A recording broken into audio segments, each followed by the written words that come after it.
तो बच्चों नमस्कार, गुड मॉर्निंग। कैसे हैं सभी लोग? उम्मीद करता हूं बहुत अच्छे होंगे। और आज हम परसेंटेज की 4th क्लास करने वाले हैं। 3 क्लास ऑलरेडी हमारी हो चुकी हैं। नींव आप लोगों की जम चुकी है अगर आपने प्रैक्टिस की होगी। देखो, मकान बनते हुए आपने देखा होगा, नींव बनती है, मिस्त्री बना के चला जाएगा। अगले दिन आपका काम होता है किस चीज़ का? सुबह जल्दी उठ के उसकी तराई करने का। तराई करना मतलब पानी डालना उसके ऊपर ताकि वो नींव मजबूत बने। तो तराई करना मीन्स प्रैक्टिस करना, रिवीजन करना। अगर आपने तराई नहीं की तो नींव ढह जाएगी बच्चे, और अगर नींव ढह गई तो मकान बनने का कोई मतलब नहीं रह जाएगा फिर। तो मेरी रिक्वेस्ट है आप लोगों से, प्लीज रिवीजन रेगुलर करो। मैथ्स का तो करो ही करो, बहुत हेक्टिक शेड्यूल है आपका मुझे पता है, लेकिन 40 से 45 मिनट कैसे भी करके, कुछ भी करके मैथ्स के लिए तो कम से कम निकालो भाई। जीएस आप क्लास में 1% याद कर सकते हो, हिंदी आप क्लास में याद कर सकते हो, मैथ्स अगर आप क्लास में ही खत्म करना चाहते हो दैट इज इम्पॉसिबल।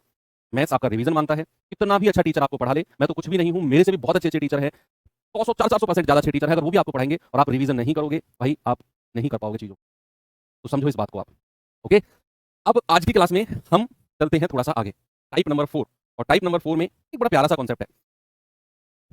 जैसे फॉर एग्जांपल, अगर मैंने आपको बता दिया ना, ए बी से 10% अधिक है तो ए बी का रेशियो इतने परसेंट कम है, तो रेशियो यस, वो मैंने सब आपको करा दिया है। ए बी का कितना परसेंट है, कितना गुना है, तो वहां रेशियो बनाना मैंने आपको सिखा दिया ना, रेशियो बनाना। तो अब उसी चीज को थोड़ा सा मैं दो तरीके से कराऊंगा। पहले आपको मैं बेसिक से कराऊंगा, बेसिक भी आसान है, और फिर आपको मैं ट्रिक से बता दूंगा। ट्रिक को बाद में बताऊंगा, लेकिन पहले आपको बेसिक से जाना पड़ेगा क्योंकि बेसिक बहुत इंपॉर्टेंट है उस क्वेश्चन का। चलिए, जैसे सवाल है,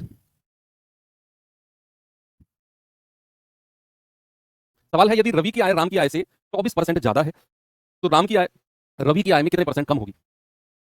यहाँ दो लोग हैं, एक रवि है एक राम है। उसने बोला रवि की आय राम की आय से 24% ज्यादा है तो राम की आय रवि से कितने परसेंट कम होगी? सर 24% ही कम होगी। भाई ये गलत है, परसेंट में ऐसा नहीं होता है। भाई आप कहोगे सर रवि की आय राम से 24% ज्यादा है तो राम की आय रवि से 24% ही कम होगी। सर कभी मत कहना जीवन में अगर परसेंट में पूछ रहा हो तो। ओके, आय का मतलब सैलरी, पता चल जाएगा अभी कुछ दिन बाद जब नौकरी लग जाओगे ना, तो हर महीने की 30 तारीख या 31 तारीख को टन से मैसेज बजेगा, और वो रात को ही बजता है, ज्यादातर वो रात को मैसेज बजता है। Your account has been credited with x x x x x amount, जो भी आपकी सैलरी बनेगी। छोड़ के आप देखोगे अपने फोन को, आजकल तो आप सबसे पहले इंस्टाग्राम खोलते हो, व्हाट्सएप देखते हो किसी का मैसेज तो नहीं आ गया, गुड मॉर्निंग ग्रुप में भेजते हो, ग्रुप के उस टाइम सबसे पहले आप मैसेज, ओहो सैलरी आ गई, सैलरी का भी एक मैसेज आपको दिखेगा उस टाइम। वो टाइम बहुत जल्दी आने वाला है, लेकिन वो टाइम आएगा नहीं, वो टाइम आपको लाना पड़ेगा। आपके हाथ में है। लोग कहते हैं ना कि हमारी नौकरी नहीं लग रही, शायद हमारी किस्मत खराब है। भाई सब कुछ आपके हाथ में है, ऊपर वाले के हाथ में कुछ नहीं। ऊपर वाले ने तो आपको बना के भेज दिया नीचे, भाई कर जो तुझे करना है। मैं तो फाइनली लास्ट में देखूंगा, तेरे कर्मों का हिसाब सबसे लास्ट में करूंगा मैं तो। मैंने तुझे बना के नीचे भेज दिया, अब जिस दिन तेरे जीवन का लास्ट दिन होगा उस दिन तेरी किताब खुलेगी। भगवान के पास टाइम नहीं है, ऊपर वाले के पास टाइम नहीं है, तुम्हारी किताब खोल के तुम्हें देखता रहे, तुम्हारी किस्मत को लिखता रहे। तो जो बीच का टाइम है ना आपके जीवन का, उसमें आपको डिसाइड करना है क्या करना है आपको। ओके, तो हर बात को ऊपर वाले को दोष मत दिया करो कि यार मेरी किस्मत ही खराब है, भगवान ने क्या मेरी किस्मत में लिख दिया, मुझे नौकरी नहीं लग रही है। ऐसा कुछ भी नहीं है। कह रहा रवि की आय राम की आय से 24% अधिक है तो राम की आय रवि से कितने परसेंट कम होगी? दो लोग हैं, राम और रवि। कौन कौन है? राम और रवि। अब सवाल ने क्या बोला है? सवाल ने बोला है रवि की आय राम से 24% ज्यादा है। तो सबसे पहले ये बताओ ज्यादा किसकी सैलरी है? ज्यादा किसकी सैलरी है? आप कहेंगे सर राम की आय से 24% ज्यादा है, किसकी सैलरी? रवि की सैलरी। राम की आय से 24% ज्यादा है रवि की सैलरी, तो भैया हम राम को 100 मानकर चलेंगे, राम को क्या करेंगे? 100 मानकर चलेंगे। तो फिर अगर मैंने राम को 100 माना तो रवि की आय कितनी हो जाएगी? 24% ज्यादा हो जाएगी। तो रवि की आय क्या हो जाएगी? 24% ज्यादा, यानी कि 124 हो जाएगी। ये इनका रेशियो हमें मिल गया। अब सवाल ने आपसे क्या बोला? सवाल ने बोला राम की आय रवि की तुलना में कितने परसेंट कम है, यानी कि अब आपसे पूछा है रवि की तुलना में। किसकी तुलना में? रवि की तुलना में। तो राम की आय कितना कम है? आप कहेंगे सर 24 कम है। 24 कम है। और किसकी तुलना में पूछा है? किसके कंपैरिजन में पूछा है? आप कहेंगे सर रवि की तुलना में पूछा है, तो नीचे रवि की आय को रखना है भाई। जिसकी तुलना में कहेगा उसकी आय को नीचे रखना है और गुणा 100। ये आपका जवाब आपको मिल जाएगा। बस इतना करना है, ठीक है। तो जैसे 4 से जाएगा 4 6 24, 4 तिया 12, 4 एकम 4, ये आ गया 600/31%। 600/31% कितनी बार जाएगा भैया? 4 6 24, 4 31, 24 कम है, ठीक है। 600/31 ऑप्शन नंबर बी सही है। अब अगर इसी सवाल को आप ट्रिक से करना चाहो तो ट्रिक भी देख लो भैया, मेरे हिसाब से तो ये भी एक ट्रिक ही है। इसी कॉन्सेप्ट भी कोई इतना लंबा चौड़ा नहीं है कि आपका टाइम ले जाएगा, ये भी आसान है। रेशियो बना के आपने आंसर दे दिया। आप कहेंगे नहीं सर ऐसे नहीं, तो फिर कैसे? जब भी इस तरह का सवाल आपके सामने आए कि ए जो है बी से कितने परसेंट ज्यादा है तो बी ए से कितने परसेंट कम होगा, या ए बी से इतने परसेंट कम है तो बी ए से कितने परसेंट ज्यादा होगा, अगर इस तरह का क्वेश्चन आपको देखने को मिले तो आपको क्या करना है? सबसे पहले परसेंटेज को देखना है। परसेंटेज कितना है? आप कहेंगे 24% है सर, 24% को लिखो यहां, या 24 को ही लिखो केवल, बटे अगर परसेंट से आगे अधिक लिखा हुआ है, अगर परसेंट से आगे अधिक लिखा हुआ है तो 100 + 24 कर दो और गुणा 100, ये आपका आंसर हो जाएगा। उसने क्या बोला? 24%। पूरे सवाल में आपको दो वर्ड देखने हैं, बस दो वर्ड, एक 24% और एक अधिक या कम।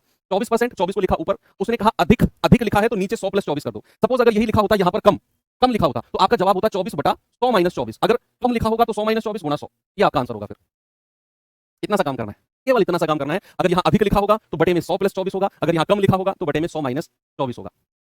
ठीक है भाई, तो आपका जवाब आ जाएगा 24/124 गुणा 100, और आपका आंसर जो अभी हमने निकाला 600/31%।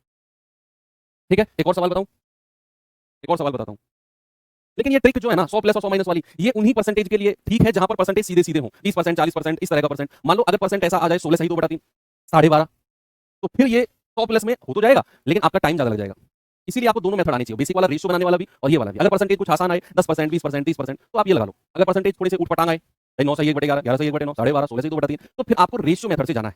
ठीक है, मीता की आय सीता की आय से 125% ज्यादा है, तो सीता की आय मीता से कितने परसेंट कम होगी। तो आपने क्या करना है, परसेंटेज आसान है तो 125 ऊपर लिखा, और अगर उसने यहां अधिक बोला है तो 100 प्लस 125 कर दो और गुणा 100। तो कितना होगा, 125 बटे 225 गुणा 100।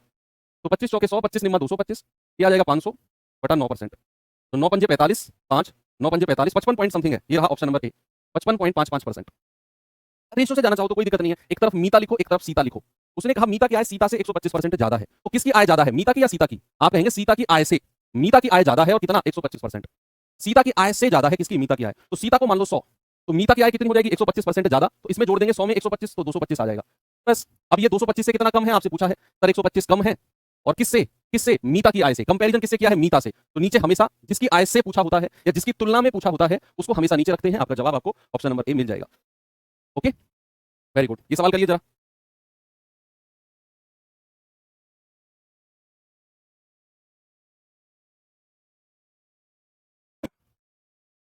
देखिए जरा बच्चे इसको।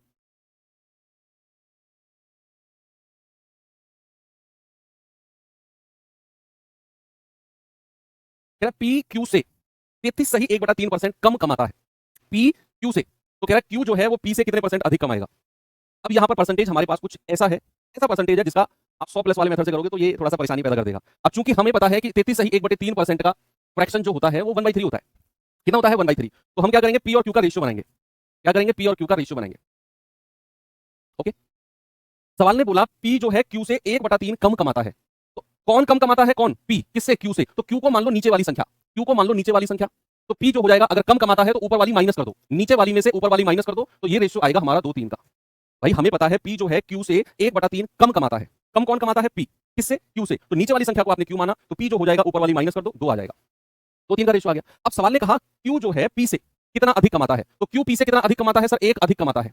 और किससे, तुलना किससे हुई है, तुलना किससे हुई है, पी से। जिससे तुलना हुई है उसको नीचे रखना है। तो पी से तुलना हुई है तो पी को नीचे रख दो और गुणा 100। आपका जवाब कितना हो जाएगा, 50%। कितना हो जाएगा भाई, 50%। बिल्कुल सही जवाब है ऑप्शन नंबर डी हमारा करेक्ट है, 50%। मान लो अगर यहां पर अधिक होता, कम की जगह सपोज यहां अधिक होता, तो ये फिर मैं 3+1 कर देता, 3+1 कर देता। ठीक है, कोई प्रॉब्लम नहीं है। इस सवाल पे आ जाओ। बहुत आसान है। एस टी से 20% अधिक है, टी यू से 10% कम है, तो एस और यू का रेशियो बताओ क्या होगा। एस और यू का, ये तो रेशियो मेथड है आपका, है ना भाई। सबसे पहले क्या करना है, एस और टी का रेशियो बनाना है। फिर क्या करना है, टी और यू का रेशियो बनाना है। पहले क्या करना है, पहले हमें एस और टी का रेशियो बनाना है, फिर हमें टी और यू का रेशियो बनाना है। तो आप सबसे पहले एस और टी का रेशियो बताओ मुझे क्या होगा। सवाल ने क्या बोला, एस जो है वो टी से 20% अधिक है। तो अधिक कौन है, अधिक कौन है, आप कहेंगे एस। किससे, टी से। तो आप अगर टी को 100 मानते हो तो एस कितना हो जाएगा, 20% अधिक, यानी कि 120 हो जाएगा। तो ये 20 से कटेगा 20 पंजे 100 और 20 से कटेगा 20 छक्के 120। एस और टी का रेशियो मिल गया, एस और टी का रेशियो मिल गया। फिर उसने बोला टी जो है यू से, टी जो है यू से 10% कम है। तो अब हमें टी और यू का रेशियो बनाना है। तो टी यू से 10% कम है, कम कौन है, टी। और किससे, यू से। तो यू को अगर आपने 100 माना तो टी कितना हो जाएगा, 10% कम, यानी कि 90 हो जाएगा। तो ये रेशियो मिल गया हमें 9 और 10 का। अब हमें क्या करना है, तीनों का रेशियो बनाना है, एस, टी और यू का। उसके बाद जाकर हमें पता चलेगा एस और यू का रेशियो क्या होगा। ठीक है भाई, तो सबसे पहले एस और टी लिखो, कितना, 6 और 5। फिर हमें टी और यू दे रखा है, तो नीचे वाली लाइन में लिखो 9 और 10। नीचे वाली लाइन में एक लाइन ऐसे खींचो, और अब हम तीनों का रेशियो बनाने वाले हैं। क्या करेंगे, तीनों का रेशियो कैसे, पहले स्टेप में इन दोनों की मल्टीप्लाई करो, 6 की 9 में गुणा करेंगे कितना आएगा, 54, और यहां पर लिख दो। दूसरे स्टेप में सीधी मल्टीप्लीकेशन करो, 5 की 9 में गुणा करेंगे 5 नाम कितना होता है बोलो, 45। और तीसरे स्टेप में फिर क्रॉस में मल्टीप्लाई करो, 5 की 10 में गुणा करेंगे 5 धाम 50। आपके पास क्या है, आपके पास एस और टी का रेशियो है, 20 से काट के बनाया। आपके पास टी और यू का रेशियो है 9-10। आपको एस टी यू का रेशियो बनाना है। तो एस और टी कितना है, 6-5, टी और यू कितना है 9-10। तो नीचे वाली लाइन में लिखो 9-10। पहले स्टेप में इन दोनों की गुणा, फिर सीधी गुणा और फिर क्रॉस में गुणा, तो आपको एस टी यू का रेशियो मिल गया। मिल गया कि नहीं। आपसे उसने क्या पूछा, एस और यू का रेशियो। क्या पूछा मेरे भाई, एस और यू का रेशियो। एस कितना है 54 और यू कितना है 50। देखो 2 से कटेगा ना 27 बार, और 2 से कटेगा 25 बार। तो आपका आंसर आ गया 27 और 25, ऑप्शन नंबर सी। कितना है, 27 और 25।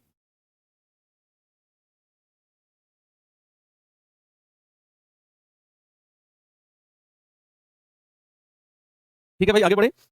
चलो इस सवाल को देखिए जरा।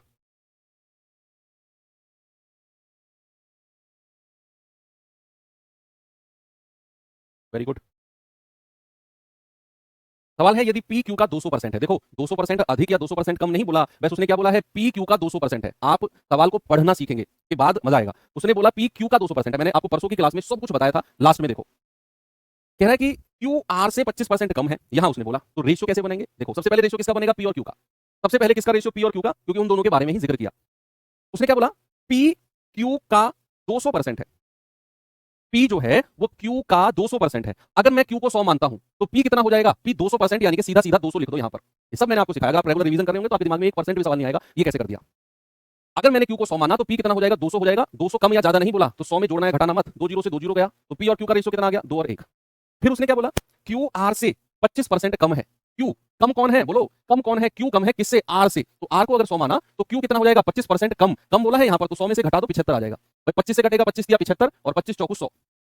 ये आपको क्यू और आर का रेशियो मिल गया। अब आपको तीनों का रेशियो बताना है, पी क्यू आर का तीनों का रेशियो बताना है। तो पी और क्यू का कितना है, 2 1। क्यू और आर का कितना है, 3 4। नीचे वाली लाइन में लिखो, नीचे वाली लाइन में 3 और 4।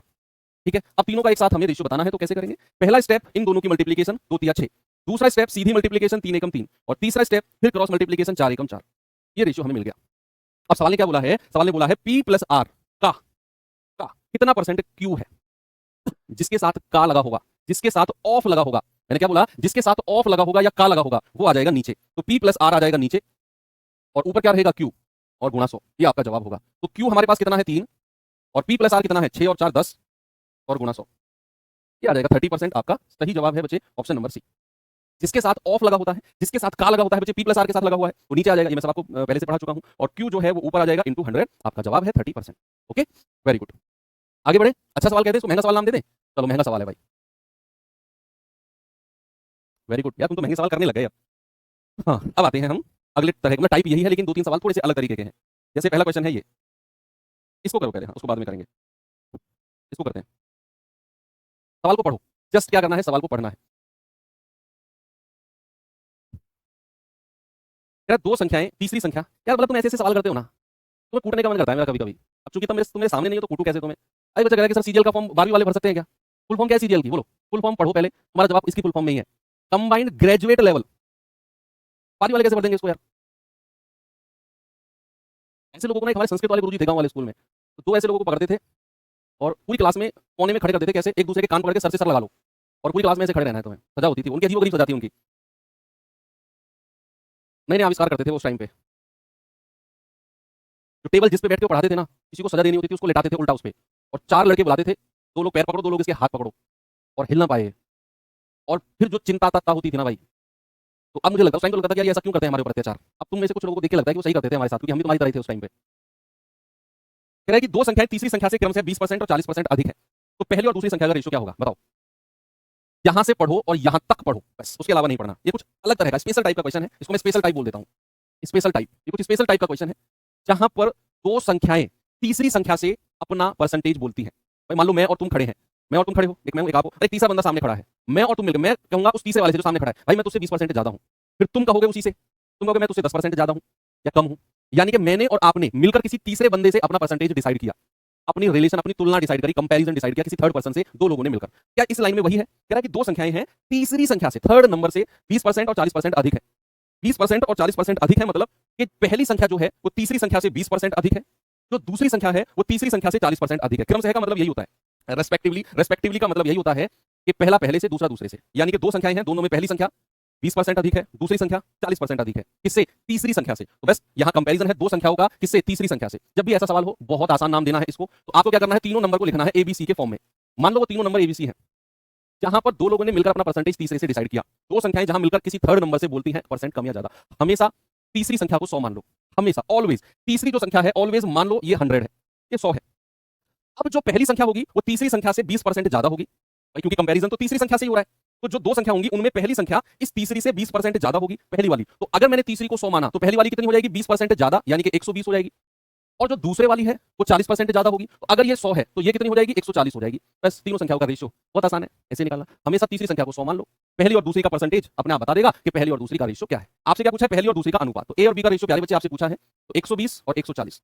तो 2 से कटेगा 2 छक्के 12, 2 से कटेगा 2 सत्ते 14, यानी कि रेशियो कितना आएगा, 6-7 का रेशियो आएगा। ऑप्शन नंबर ए हमारा सही। क्या मैं सही हूं या फिर मैं ही सही हूं। दोनों बात में डिफरेंस है। क्या मैं सही हूं या फिर मैं ही सही हूं? क्या मैं सही हूं का मतलब है कि क्या बात सही है, या क्या मैं ही सही हूं का मतलब है कि मुझे छोड़ के सब गलत है? मैं ही सही हूं। पहली और दूसरी संख्या तीसरी से 35% और 45% कम है, तो दूसरी संख्या पहली का कितना परसेंट होगी? दूसरी संख्या पहली का, सबसे पहले अगर तीनों का रेशियो बनाओ, क्या लिखो यहां पर A B C, A B और सी। क्या बोला उसने? पहली और दूसरी संख्या तीसरी से, यानी कि यहां भी दो संख्याओं ने मिलकर तीसरी से कंपेयर किया। पहली और दूसरी संख्या तीसरी से, हमेशा तीसरी को 100 मान लो। क्या करना है? थर्ड नंबर को मैंने 100 मान लिया, तो पहली संख्या क्या हो जाएगी? तीसरी से 35% कम है, इस बार कम बोला है। क्या बोला है? इस बार कम बोला है। तो पहली संख्या क्या हो जाएगी? 35% कम, तो 100 में से 35 घटाओगे, ये मिलेगा 65। जो दूसरी संख्या है, जो सेकंड नंबर है, वो 45% कम है तीसरी से ही, क्योंकि तीसरी संख्या से ही ये अपना कंपैरिजन कर रहे हैं। तो जो दूसरी संख्या है वो कितना? 45% कम, तो 100 में से 45 घटाओगे तो 55 आ जाएगा। तीनों का रेशियो मिल गया आपको। अब सवाल में आपसे क्या पूछा है, जरा देखना। सवाल में क्या पूछा? उसने पूछा दूसरी संख्या पहली संख्या का कितना परसेंट है। दूसरी संख्या पहली संख्या का, जिसके साथ का वो संख्या नीचे, दूसरी वाली ऊपर। तो पहली संख्या का, पहली संख्या के साथ का लगा हुआ है तो ये नीचे आ जाएगा, और दूसरी संख्या के बारे में बात कर रहा है तो दूसरी संख्या ऊपर और गुणा 100। 5 से जाएगा 11 बार, 5 से जाएगा 13 बार, 11 की 100 में गुणा करेंगे तो 1100 बटे 13%। तो 13 अट्ठे 104 होता है, हासिल के 6, 13 चौके 52, हासिल के 8 बटा 13%। 84 सही 8 बटे 13%। ऑप्शन नंबर डी हमारा बिल्कुल सही है। बताओ, एम आई राइट और एम आई राइट?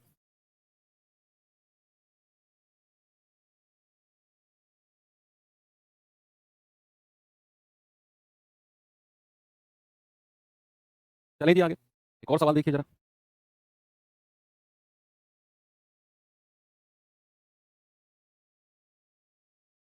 दो संख्याएं x और y किसी तीसरी संख्या z से 20% और 28% कम है, तो संख्या y x से कितने परसेंट कम होगी?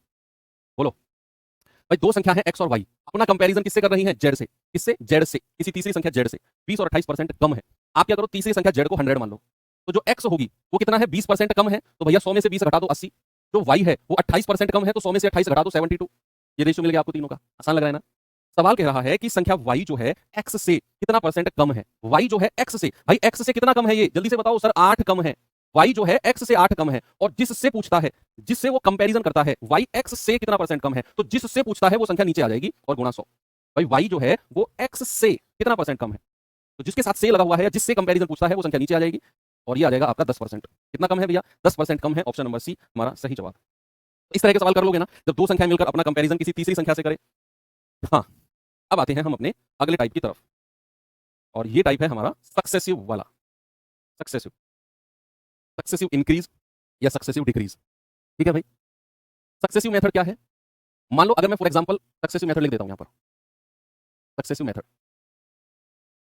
मान लो फॉर एग्जांपल अगर मैं आपसे कहता हूं ए जो है बी से, ए जो है बी से 20% कम है, कम है, तथा बी जो है वो सी से 10% अधिक है, अधिक है। ठीक है, तो ये होता है सक्सेसिव मेथड। ये तो मैंने बड़ी सिंपल सी बात लिखी है। ए जो है बी से 20% कम है, और बी जो है वो सी से 10% कम है, यानी कि ए ने अपना कंपैरिजन बी से किया, ए ने अपना कंपैरिजन बी से किया, और फिर बी ने अपना कंपैरिजन सी से किया, तो सक्सेसिव हो गया। यानी कि ए अपना रिलेशन बी से बता रहा है, बी सी से बता रहा है, सी डी से बताएगा, डी ई से बताएगा, यानी कि इस तरीके से चीजें आगे बढ़ती जाएंगी। तो ये होता है सक्सेसिव। एक और एग्जांपल बताता हूं सक्सेसिव का। भाई मान लो मैं एक दुकानदार हूं, मैं एक दुकानदार हूं, मैं इस पेन को बेचता हूं आपको, और मैं 10% के फायदे पर बेचता हूं। मैंने क्या किया? मैंने किसे बेचा? ये पेन आपको बेचा 10% के फायदे पर। आपने अपने दोस्त को बेच दिया 20% के फायदे पर। यही पेन जो मैंने आपको दिया, यही पेन आपने 20% के फायदे पर अपने दोस्त को बेच दिया। आपके दोस्त ने क्या किया? यही पेन 10% के नुकसान पर किसी और को बेच दिया। तो यही पेन मेरे पास से गुजर के आपके पास आया, आपके पास से आपके दोस्त के पास गया, उसके पास से किसी और के पास गया, और हम सभी के बीच में कुछ ना कुछ प्रॉफिट, कुछ ना कुछ लॉस होते गए। इसको बोलते हैं सक्सेसिव मेथड। क्या बोलते हैं? इसको बोलते हैं सक्सेसिव मेथड। तो आपको क्लियर बात समझ में आई? अब सक्सेसिव मेथड क्या है ये तो आपको पता चल गया। अब इसको सॉल्व कैसे करते हैं जरा इसको भी देखो। ये सक्सेसिव मेथड बहुत काम आएगा चक्रवृद्धि ब्याज, कंपाउंड इंटरेस्ट में, वहां सारा खेल सक्सेसिव का ही है। तो ए बी से 20% कम है, तो सबसे पहले क्या करो? जितने भी परसेंटेज होते हैं सबको रेशियो में बदलो। क्या करो? सबको अनुपात में बदलो। रेशियो नहीं, फ्रैक्शन, सॉरी फ्रैक्शन में। 20% का फ्रैक्शन 1/5 होता है, और 10% का फ्रैक्शन 1/10 होता है। अब टेबल का खेल शुरू है, टेबल का खेल अब शुरू है। तो ए बी से 20% कम है, तो नीचे वाली जो संख्या है 5 यहां लिखो, और अगर उसने 20% कम बोला है तो 5 में से ऊपर वाली संख्या माइनस करके यहां लिख दो 4। रेशियो लिखा आपने, आपने लिखा ए बी से 20% कम है, तो ये नीचे वाली संख्या 5 यहां लिखी, उसने 20% कम बोला है तो 5 में से ऊपर वाली संख्या घटाकर 4 को लिख दो यहां पर। फिर अगला रेशियो क्या है? बी सी से 10% अधिक है, इसी के जस्ट नीचे 10 यहां लिखो, और अगर उसने अधिक बोला है तो ऊपर वाली संख्या जोड़ दो, तो 10 से कितना? 11। आपने यहां लिख दिया। ओके, अब क्या करो? और तो कुछ नहीं है, परसेंटेज सक्सेसिव यहीं पे खत्म है। एक लाइन इधर खींचो, एक लाइन इधर खींचो, इन दोनों की मल्टीप्लाई यहां लिख दो 50, और इन दोनों की मल्टीप्लाई यहां लिख दो 44। लिखा आपने। अब जो ये रेशियो नीचे बना है ये किसका रेशियो है? ये जो नीचे रेशियो बना है 50 और 44, ये किसका रेशियो है? सुनो, जो इधर 50 आया, ये सबसे पहले वाले बंदे का रेशियो है, सबसे पहला पर्सन, सबसे पहला व्यक्ति। आप ऐसे लिख दो, सबसे पहला जो व्यक्ति है। जैसे यहां कहानी ए से शुरू हुई है, तो हम कहेंगे ये 50 जो है ये ए का रेशियो है, और जो सेकंड वाला रेशियो है ये सबसे लास्ट वाले का है, सबसे लास्ट वाला व्यक्ति, सबसे लास्ट वाला व्यक्ति। तो सबसे लास्ट में किसके पास गई है ये चीज? बी ने किसको बेचा है? सी को, तो ये रेशियो हो जाएगा सी का। आप कहेंगे सर बीच वाला कहां गया? बीच वाला जब सवाल में पूछेगा उस टाइम बीच वाले का भी हम कर लेंगे कुछ ना कुछ काम। फिलहाल आप याद रखो, जब हम सक्सेसिव मेथड लगाते हैं, ए ने बी को, बी ने सी को, सी ने डी को, डी ने ई को, आगे चलती जाएगी कहानी, तो हम क्या करेंगे, जितने भी परसेंटेज है सबको फ्रैक्शन में बदल लेंगे। अब अगर उसने 20% कम बोला है तो 5 कम है तो ऊपर वाली संख्या घटाकर लिखो, 10% अधिक है तो 10 अधिक है तो ऊपर वाली संख्या जोड़ के लिखो, गुणा कर दो 50, गुणा कर दो 44। ये वाला रेशियो सबसे पहले वाले का होता है और ये वाला सबसे लास्ट वाले का, सबसे लास्ट वाले का। ठीक है, तो ये होता है आपका सक्सेसिव मेथड। अब इसमें एक चीज और है, थोड़ा सा आपकी कैलकुलेशन को मैं आसान बनाता हूं। कैसे? जैसे मैंने यहां पे लिखा 3:4, मैंने लिखा 5:6, मैंने लिखा 8:9। ये रेशियो मेरे पास है और मुझे इनको मल्टीप्लाई करना है। तो मेरे पास दो ऑप्शन है, मेरे पास दो तरीके हैं। या तो मैं इनको मल्टीप्लाई कर दूं और इधर इनको मल्टीप्लाई कर दूं, या तो मैं इनको मल्टीप्लाई कर दूं और इधर इनको मल्टीप्लाई कर दूं, या फिर अगर मैं चीजों को थोड़ा सा आसान बनाने जाऊं, चीजों को थोड़ा सा आसान बनाने जाऊं, नहीं इसको थोड़ा सा ठीक लिखो भाई, इसको थोड़ा सा ठीक लिखो, है ना। ये मैंने सक्सेसिव वाली चीज थोड़ी सी नहीं लिखी है, इसको थोड़ा ठीक लिखो। ए बी को 20% हानि पर बेचता है, ऐसे लिखो, बेचता है, तथा बी सी को, हाँ इसमें थोड़ा सा जो मैं समझाने जा रहा हूँ, ये मैंने जो समझाया है उसके हिसाब से मैं क्वेश्चन लिख रहा हूँ। बी सी को 10% के अधिक, 10% अधिक पर बेचता है, ऐसे लिखो, बेचता है। ठीक है, अब ठीक है, ए बी को 20% की हानि पर बेचता है और बी सी को 10% अधिक पर बेचता है, तब ये ठीक है। थोड़ी सी लैंग्वेज में थोड़ा सा प्रॉब्लम था। ठीक है, अब मैं आपसे कह रहा हूं कि या तो इन तीनों की मल्टीप्लाई करो या इन तीनों की मल्टीप्लाई करके रेशियो लिखो, या फिर अगर मैं कोई रेशियो लिखता हूं, जैसे इधर है 3, अगर दूसरे साइड कोई संख्या मुझे 3 से कटने वाली मिल रही होगी तो मैं काट दूंगा। जैसे 3 से कटेगा 3 दूनी 6, मुझे 3 से कटने वाली संख्या मिली, मैंने काट दिया। 5 से कटने वाली कोई संख्या है क्या? नहीं है। तो फिर मैं क्या करूंगा, 4 से कटने वाली संख्या मिल गई, 4 दूनी 8, मैंने काट दिया। और अब 2 से कटने वाली संख्या मिल गई, 2, 2 से 2 काट दिया। अब यहां केवल 5 बचा है और यहां केवल 9 बचा है। इस तरह की चीजें आप कर सकते हो। ये जस्ट आपकी कैलकुलेशन को आसान बनाने के लिए है। क्या है बच्चे? आपकी कैलकुलेशन को थोड़ा सा आसान बनाने के लिए है। जैसे एक और अगर मैं आपको एग्जांपल दूं, मैंने बोला कि 5 और 11, मैंने बोला 22 और 25। जरा मुझे बताना रेशियो कितना आएगा, बताओ जल्दी से, रेशियो कितना आएगा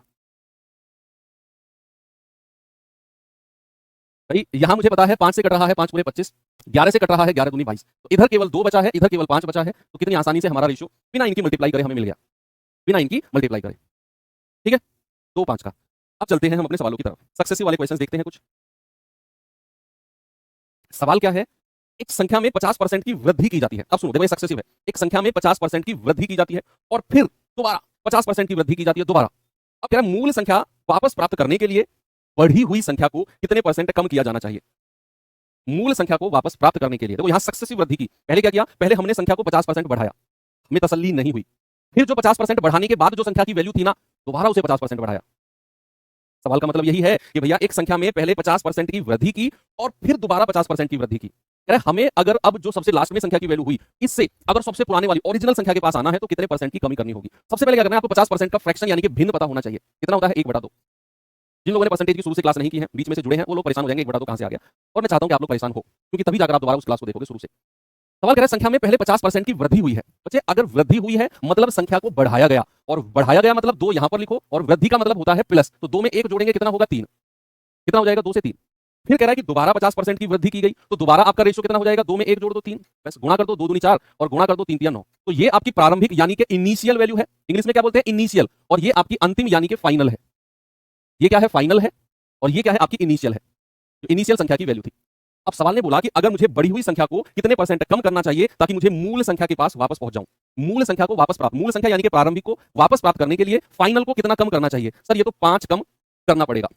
कितना कम करना पड़ेगा? 5 कम करना पड़ेगा। और किसको? बढ़ी हुई संख्या को। भाई क्या कह रहा है? मूल संख्या को प्राप्त करने के लिए बढ़ी हुई संख्या को कितना कम करें? बढ़ी हुई संख्या, तो बढ़ी हुई संख्या को नीचे रखेंगे और गुणा 100, तो ये आ जाएगा 500/9%। 9 पंजे 45, 9 पंजे 45, 55 सही 5/9%। ऑप्शन नंबर बी हमारा सही है। ओके, बताओ आगे चले। भाई बढ़ी हुई संख्या को मूल संख्या वापस प्राप्त करने के लिए 5 कम करना पड़ेगा, और किसको? बढ़ी हुई संख्या को। तो बढ़ी हुई संख्या नीचे आ जाएगी, गुणा 100। 55 सही 5/9%। ये सवाल देखिए जरा, एक संख्या में 18% की कमी की जाती है और परिणाम संख्या को फिर से 50% की कमी की जाती है, तो संख्या में होने वाली कुल कमी कितनी होगी? संख्या में होने वाली कुल कमी कितनी होगी? कुछ फॉर्मूलेज लिखवा दूं इस तरह के सक्सेसिव के, लेकिन वो फॉर्मूलेज केवल दो वृद्धि या दो कमी या एक वृद्धि और एक कमी का ही होगा बस।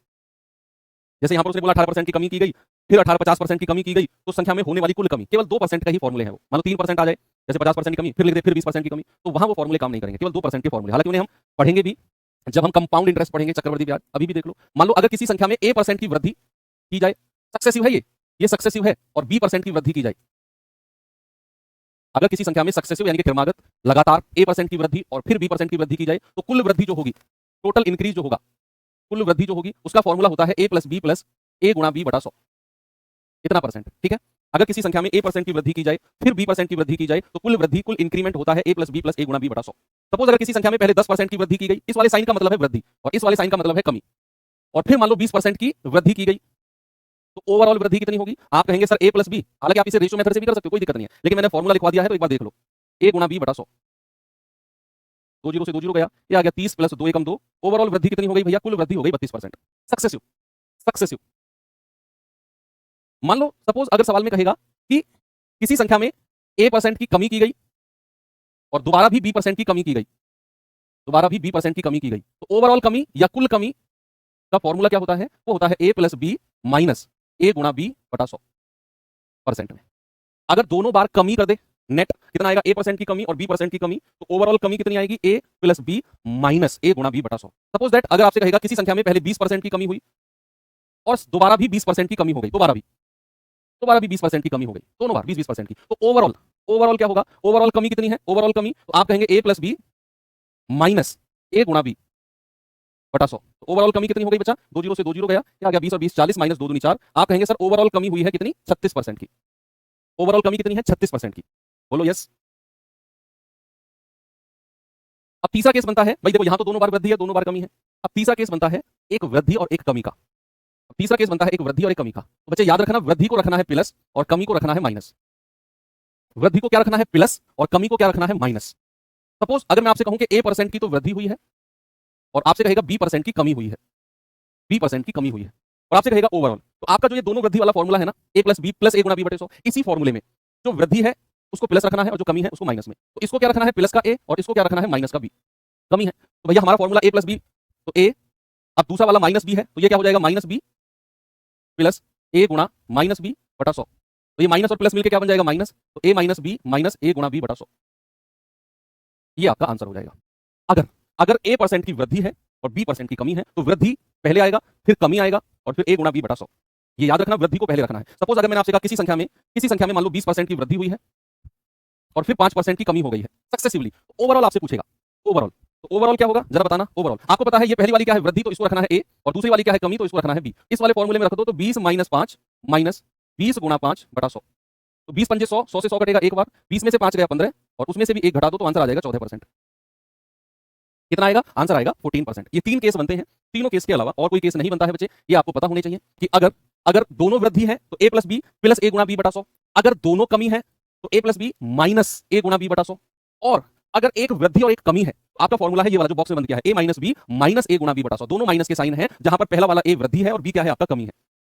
ठीक है, तो ये फॉर्मूले आपको अगर आप चाहो तो याद कर लो, और अगर आप चाहो तो रेशियो मेथड से कर सकते हो, लेकिन मैं कहूंगा कि ये फॉर्मूलेज भी आपको आने चाहिए बच्चा। क्यों? कई बार परसेंटेज कुछ इस तरीके के आ जाएंगे, 2%, 4%, 6%, 7%, इस तरह के क्वेश्चन बन जाएंगे, तो फिर आपको फॉर्मूलेज की तरफ जाना पड़ेगा। ठीक है, तो बात क्लियर हुई? सर माइनस वाले को सही है बच्चा, कमी वाला ठीक है यार, विश्वास करो यार, विश्वास नाम की भी कोई चीज होती है। ऐसी बातें करो, तुमको भरोसा नहीं है मेरे ऊपर। चलो ठीक है, खत्म करते हैं चीजों को यहाँ पर, और एक होमवर्क देके जाता हूँ मैं आपको। शायद यही क्वेश्चन था, आप कर लेना इसको, आप रेशियो मेथड से भी ट्राई करना और फॉर्मूले से भी ट्राई करना। उसने 18% की कमी और 50% की कमी, दोनों को कमी किया है उसने, दोनों को कमी, तो दोनों कमी वाला फॉर्मूला क्या होता है? a plus b minus a गुणा b बटा 100। तो 18 50 68 और 18 पंजे 90, 68 में से 9 जाएगा तो 59 आ जाएगा, ऑप्शन डी सही है। थैंक यू, बाय बाय, जय हिंद।